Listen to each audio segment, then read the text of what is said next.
You're listening to The Back 40, the podcast for Ontario farmers, covering topics and issues that matter most to Ontario agriculture. Brought to you by Trillium Mutual Insurance, bringing the ag community together one podcast at a time. I'm the host of The Back 40, Mike Bryan, agribusiness specialist at Trillium Mutual Insurance.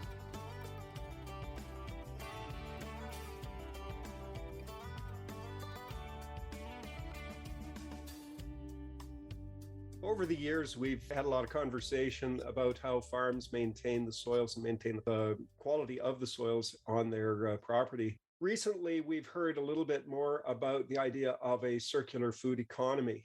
Today, we're going to be talking with Barb Swartzentruber and Justine Dainard. Barb is the Executive Director of Smart Cities Office in Guelph, and Justine is the Project Manager for Smart Cities for the County of Wellington. Justine and Barb, welcome to the Back 40. Thank you. So Barb, I'm going to start with you. What exactly is Smart Cities? Sure. Thanks for having us today. So Smart Cities is a concept that kind of evolved in the last, I'd say 10 to 15 years.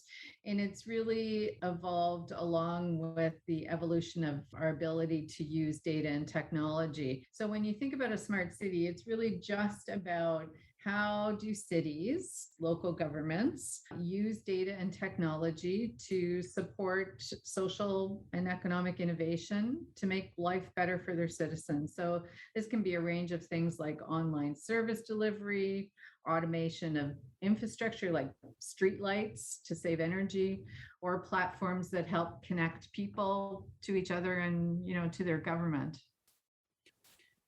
So we tend to think of that as from an urban center there. So how does that fit into a circular food economy? Justine? Well, the wonderful thing about the circular economy as a model is that it moves us away from the linear take a resource, make something of it, use that thing and throw it away model, into bending that into a circle so that we're using our resources again and again and using outputs as inputs. And that works beautifully with agriculture. So this partnership between the city and the county really lets us examine the circular economy from a food lens. All of our wonderful food growers and processors and all of the knowledge at our university can come together to build this newly circular focused food economy for our region. That's a great definition of what we're doing with the circular food economy. How specifically does that apply to this project? So what we're trying to do in this project is we're taking those smart city concepts in a circular economy framework and principles, and we're trying to understand how we might create a whole regional circular food system. And that is it's a big system change because it's about transitioning a food system that really is in many ways broken in some senses. We saw certainly during the pandemic that the food supply chain was vulnerable. We know with climate change, there are impacts. We have about 17% of our population in our region are food insecure. So there's a lot of issues with the food system that we are trying to tackle as part of creating this regional circular food economy. And our project has three big goals. It brings together focus on people and on the planet and also on economic prosperity. So we're trying to increase people's access to affordable, nutritious food. We're working hard to create new circular food businesses and collaborations. And we're trying to design waste out where we can, but also find value in what we now consider to be food waste or food byproducts. So who exactly is behind this initiative there? Is this the city of Guelph and the county of Wellington that are pushing this, or is there another driving force behind that? Well, it started 2 years ago. The federal government put out a Smart Cities Challenge, and they asked local governments to identify a community problem that they wanted to solve using data and technology and social innovation. And so the city of Guelph and the county of Wellington went together and said that we think that while we have a lot of strength in our food system locally, there's a lot of things that we could work on. So we said that we wanted to create one of Canada's first data and technology enabled circular food economies. There was about 100 governments that applied, and we're one of 4 winners. We received $10 million to do this project project over the next 4 years. We have about 150 stakeholders that are working with us from every sector of our community, from health to business to academia. And we're really trying to create essentially a rural urban kind of living lab where people can come and try to solve food system problems. What sort of projects do you have on the go with this initiative there? I mean, 10 million is a generous amount of funding. What type of projects does it drive? Well, each of our three goals has an entire work stream to itself with constellation of partners wrapped around it, large organizations and institutions and businesses and not-for-profits. In our waste reduction stream, we have pilots running so that we can understand more about how to divert the green bin waste from landfill to more usable compost that sits less heavily on the planet as well with reduced emissions. In the nutritious food access work stream, we've just finished a large survey of understanding what's going on in our region so that we can create interventions with communities and allow them to access the foods that they want to fully thrive. And the business stream is a powerhouse unto itself. It's growing into not just a regional, but entirely Southern Ontario focused accelerator to really launch businesses into the circular economy model and scale up their work to do even more great things. So each one of our three goals has an incredible number of projects wrapped around it. So how did each of you get involved in this? Barb, I'll start with you. I've worked for government for most of my career, and most recently at the city of Guelph, working on strategy and innovation. And when this opportunity came around to really put forward this idea into the Smart City Challenge, we jumped on it from the city of Guelph because of our long history of innovation, and also because we see this as a very future focused project, not only from a social perspective, but from an economic perspective. Because as we build back from the pandemic, we need to really be cognizant of important things like how do people access food and how do we address issues of climate change, which are really integrated into, in many ways, our food system. But personally, I'm just passionate about community development, and the food system really is part of our culture, and I think it reflects back our community values. And I think when you try to create change in the food system, you really create both social and economic change. You really change the future of the planet in many ways.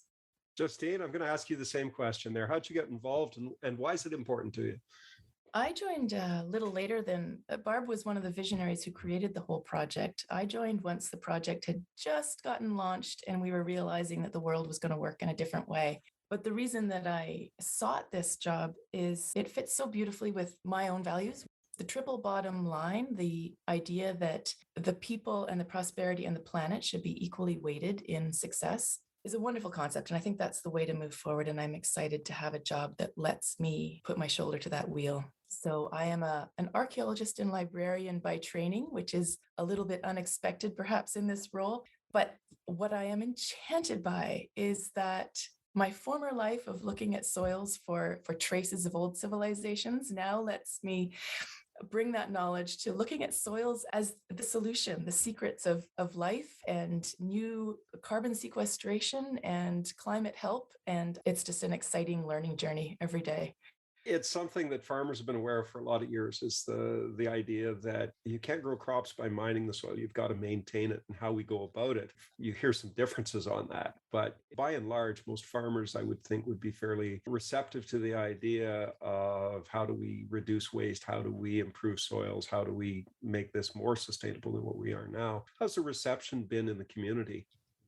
Farming has always been to a great extent circular. And while we might have drifted a little bit in the way that things get scaled up and how little time we all have to invent new solutions, there's a great reception to focusing on soil health and learning together what solutions have to be in place so that we can all shift back into that focus, back into understanding how to maintain the life and stop mining, as you say. There are so many wonderful farmers in our region already leading the way. And now my job is to help translate that into a system change that supports them.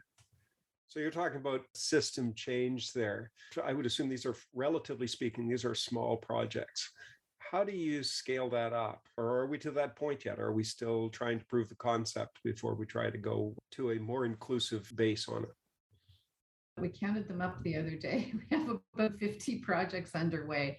Some are big, some are small for sure, but all of them are about demonstrating the art of the possible and about building momentum. So often when we start a project, we're gathering a group of people who already have an idea of something they'd like to do or have been starting to do.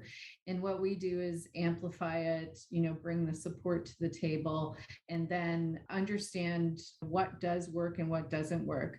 And really, this is a project, it's one of the only ones in Canada that's looking at this from a whole system point of view. It's not just looking at food security or soil health, or it's looking at everything. And in that sense, when you look at the impact of each of those projects and what we've learned, it will help create a roadmap. And we're sharing our learnings with others and looking for opportunities to scale this in many ways across Canada and nationally. The law of unintended consequences, there's always consequences for whatever you do, and sometimes good and sometimes bad. And if you don't consider the whole system, you can end up creating more problems than you solve. What sort of projects do you have on the go?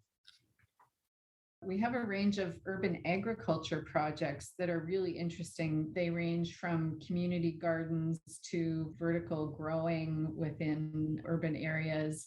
We also have projects like the Resource Exchange Marketplace that we launched, which is a platform where businesses or farmers can put their commercial level kind of waste flows or waste byproducts, and other businesses can potentially use those to create new products or services. So that is really an interesting way to help accelerate the opportunities to use waste for creating value.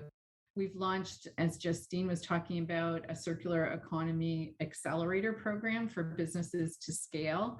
We invested in a number of small scale businesses to help them start up. Some of those were farm-based businesses. We have a lot of work we're also doing around food insecurity. One of our partners created a pay what you can online grocery delivery service so that those of us who can pay full price for grocery items actually subsidize those who are not able to do that. So it gives you a sense of the range of projects that we're working on. And Justine can talk a little bit more about the ones that are more producer facing. But in total, what we're trying to also do is really connect urban consumers with rural producers and support the rural economy, but also help people really connect back to the land and understand how their food grows and how it gets to them. So Justine, what sort of projects do you see out in the county and the ag community? The one that I'm excited about right now is that we are putting together a pilot for regenerative agriculture. We're calling it the Experimental Acre. You know that there's enough risk for farmers already. So sometimes trying something new at the whole scale of the farm is just not quite tenable. You want to be able to learn first. So the Experimental Acre supports a little test patch. You've always had this idea of what might work on your farm because you know your soils and your crops and your animals. Give it a little test. We'll support the risk and the extra costs of trying to run this smaller patch of experimentation. And we'll work together to learn what you need to support that this year. And then after a year of learning, you can decide whether or not you want to scale that up, do it differently, connect to other funding programs that work at larger levels like rural water quality or the kinds of funding that are starting to come down from Ag and Ag Food Canada that all focus on soil health. I think it's a nice way to dip your toe in, not have to bear all risk in one season. And again, do that on-ramp learning together so that we have enough people at the table that we can all convene, look at the unintended consequences as well as the successes, figure out together how to measure it and what works for each particular farm. Are you able to get everyone together that's involved in a project for this? Do you meet somehow to talk about successes and challenges? Is that something that you've been able to do, or is that something that's been kind of put on hold with the pandemic? We're still doing a lot of Zoom calls. I think we all are. Yeah. Time. But this fall, we've actually managed to walk fields together, which was hugely exciting. So those few times of meeting face to face in a field have been hugely rewarding. And I'm looking forward to being able to do a little bit more of that. Of those projects, you say you've been walking fields. Give us a sense of what people are trying out there. Yeah, meeting the farmers who are already learning and sharing their knowledge, the things that worked and the things that didn't work. It's hugely interesting and rewarding to see it in the ground and to really see the muscle memory developing as people learn their own farms in different ways. Having talked to farmers that have tried different stuff, and often not on a single acre, they try a single field, but standing there with them and watching, what they've got. And sometimes you look at something that's pretty close to a total disaster and you say, well, where do you go from here? And the answer is always, well, I think I did this wrong. And I think if I do this, that we'll have success with that. I remember standing in the field with a farmer around here that had tried something 2 years in a row with mixed results. And I said, what was he going to change for next year? And he said, next year, I'm going to grow it in a backfield because I'm really tired of answering questions about it. There isn't that thought that we're going to quit. It's always, well, that didn't work, but if I tweak it this way, I think I can make it work. Do you get that feedback from some of your participants here? Yeah, it's the curiosity that's the most exciting. And I think that fuels us all. The curiosity of, okay, this didn't work, but why? Or this really worked. And I hope I can reproduce it, but I'm not sure because it might have been this or that. That's why when we're designing the Experimental Acre pilot in particular, I had to find a place for that and a value for that in itself. So as we move into this pilot, I want to make sure that we not only have some assessment tools for what you're looking for and some verification tools on how do I know I've been successful and what am I measuring, but also the community tools, those mentorships and the connections and the partnerships where you can just talk about it and you can share that curiosity and that drive because that's the spark, that's the enzyme that makes it all work. Do you like what you're hearing from the Back 40? We'd like to hear from you. Send us an email with your comments and thoughts to theback40@trilliummutual.com or follow us on social media @TrilliumMutual. Is this somewhat an outgrowth of the initiatives that the city of Guelph has had for years? I know they've had a composting program for quite a while. Is this something that kind of fits in with that vision there? Yeah, you're right. When the challenge came around, we knew we had to focus on something that was our strong suit. And certainly from a whole of community perspective, agri-food has got a long history in Guelph. We've been doing lots of innovative things around organics, and we've been a leader in that field. We create carbon offset credits from dealing with the methane gases that come. And, there's many other examples from our water department and from many of our other areas around innovation in the environmental space. And the community itself beyond the city of Guelph is full of people who are doing such interesting work from an environmental perspective and from a community energy perspective. And also certainly addressing our colleagues and partners at the Rural Food Institute at the University of Guelph are doing some, really interesting deep thinking about the food system and how we support producers and the entire system going forward. So yeah, it seemed like a really simple outgrowth of work that's already underway in many sectors, including within the city itself. And the County of Wellington has done amazing work around tree planting and other kinds of things that are really on the leading edge from an environmental point of view. It sounds like it's a really good fit. And having the University of Guelph in the middle of the city, plus the OAC, the Ontario Ag College, and the environmental departments there, it makes for a nice fit to try some of these projects out. I would imagine there's some support there from a technical standpoint as well.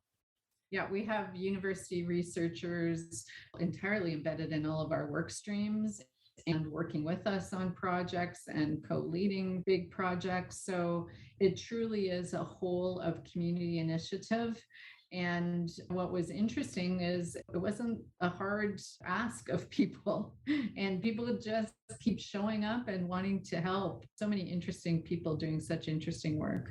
We also have student involvement, which is also hugely exciting. I worked last year with students from Waterloo and Western, and this year, students from the University of Guelph, the Arrell Food Institute. They are actually helping me co-design the Experimental Acre pilot. They're going to help me figure out what supports are needed and how we can help measure and bring people together. So having that active hands-on student involvement is really, really exciting. So you've been very successful at getting a lot of these projects up and running, but for something of this size, there's got to have been some challenges. Barb, what's the biggest challenge been? I think the biggest challenge is supporting the many ideas and opportunities that exist to try new things and to think about, of course, how we're going to evaluate success over the long run of this kind of a complex project. So one of the biggest challenges, but also I think the biggest opportunities, is really setting up that evaluation system so that we understand what works and what doesn't.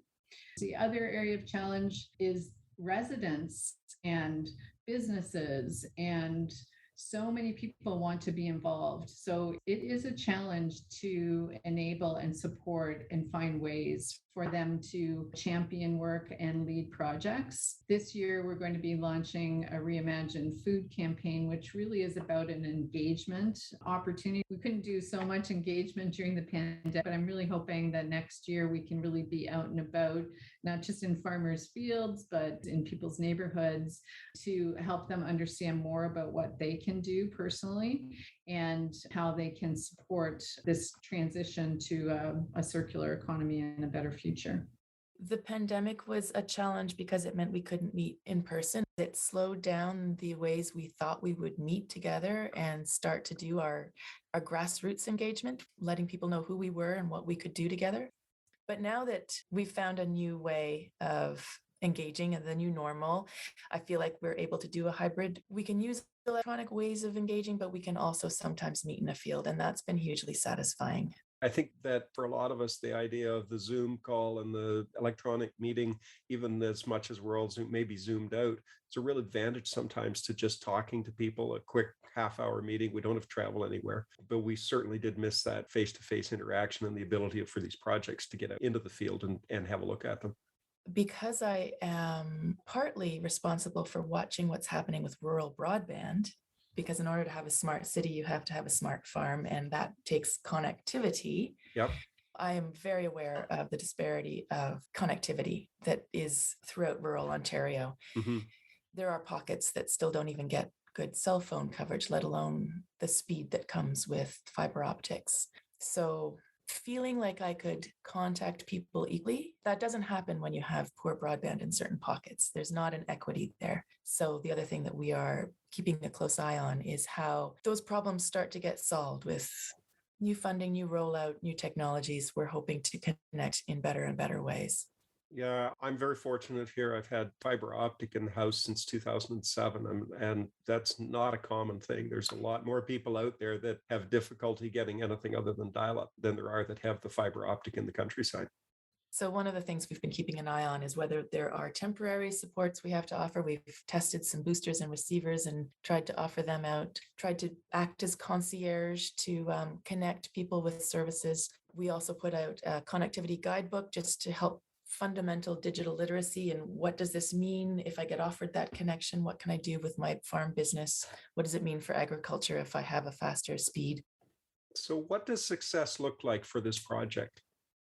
The project ends officially in December 2023, but what success looks like is that we've increased capacity of all of our community partners who are playing a role from their sector and perspective in starting to embed circular economy principles and services into the work that they do. And that the community really, sort of the demand side of the equation, really grows. And we think about this, and when we look around the world, it really is happening. It's becoming a more of a social movement. People are demanding accountability from corporations around reducing waste and addressing climate issues. what we hope success looks like for this project is that it really becomes a social movement here, that we've demonstrated and can share a roadmap with other communities about the things that we failed at, but also things that we've been able to achieve, and how they might go about doing similar projects and initiatives. Justine, what do you think success looks like for you? Oh, having a county full of curious farmers who are well supported in what they want to learn next. Well, you've got it. You're halfway there. There's more than a county full of curious farmers. Yeah. Sometimes that support, though, is something that's difficult to come by. If you're left on your own, some of these projects just simply can't happen. That's right. So we're hoping to boost the connections and the various forms of support and the knowledge of what's out there to support you as well. So obviously, not every project is going to be successful. Not every project is going to have widespread uptake, but hopefully some of them will. How long do you think before some of these projects become more widespread and embedded into our way of producing food? One of the exciting things about working for the County of Wellington is that we have good relationships with our neighboring counties as well. And I get to work closely with our climate change manager, Karen Chisholm. So when I do my work for Food Future, I am also looking at it through the county planning lens of how does this keep us on track with our mitigation plan? How does it fit with our neighbors' mitigation plans? So we're already reaching out and creating alignment between all the things we're trying to do so that that support can be embedded and be widespread. As Justine said, I think we're already seeing it. We're already seeing impact. We have so many partners that we're working with, not only as on a regional basis, but on a national basis. There are leaders across the country who are calling for a national strategy. The European Union has fully funded and invested in developing a circular economy across Europe. You're seeing China with a circular economy plan. So I always think the idea of the circular economy is having a moment around the world. And with the climate crisis, I think it will continue to grow, and you're going to see the impact of the changes that will happen. The beautiful thing about the circular economy model is that it thrives on cooperation, and that scales quickly. Yeah, a little bit goes a long way, and all of a sudden everybody's like looking at that project and saying, what can I do? How can I adapt that? How can that work on my farm? And we will share the knowledge. It's not a competitive process. We want everybody to be learning together. The concept of circularity when it comes to food is sometimes difficult for people to grasp. Can you give us a bit of a light bulb on that, Justine? Tell us a little bit about how all that circularity works. Most processes these days create waste, whether you're on a farm or in a food business. What we're looking at is whether that waste can then be designed into another process. Can vegetable waste go into creating a chutney, or can grocery waste feed an animal, or even simple animal outputs? How do we get the animal outputs into the soil? So we're never losing things in that loop. The loop is staying in the circle, and the nutrients aren't just being exported from farm to city. We're bringing everything back in again together. Barb? I think about the circular economy as being inspired by nature's circular systems. In nature, there really is no such thing as waste, because everything has an inherent value and a role to play in a really interconnected system that is constantly nourishing and regenerating itself in support of all life on the planet. And a circular food system does the same thing. So we make sure that we don't leave people out. So there aren't people that are food insecure, that from an environmental point of view, we ensure that things go back to the earth. And from a business point of view, the products and services that we create, from the plastic wrap around food to the takeout containers to the waste that is inherent in even the delivery of food, that we start to address each of those things and design out waste and environmental impacts at the outset. And where we can't do that, we figure out ways to get the highest and best value from those products or those services, so that we don't have the waste and the unintended impacts on the environment in the end. One of the biggest problems with the circular food economy is simply that we export stuff out of it for our own use, and not necessarily all of that comes back again. In our process of living, we have waste that we produce that simply doesn't get back onto the farm. Those nutrients are exported. So bringing back whatever we can certainly makes quite a difference to the whole system.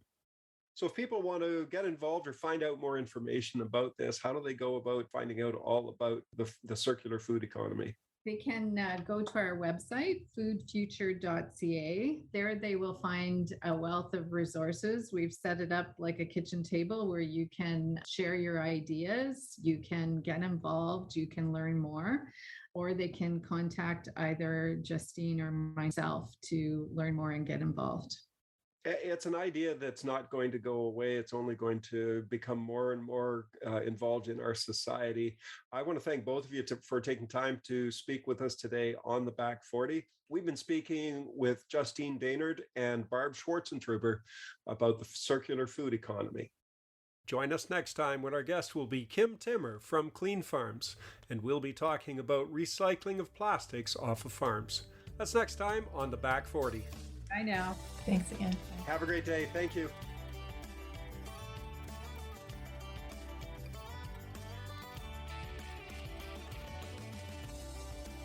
You've been listening to The Back 40, brought to you by Trillium Mutual Insurance. Be sure to subscribe to The Back 40 wherever you find your favorite podcasts so that you don't miss an episode. The Back 40, bringing the ag community together one podcast at a time.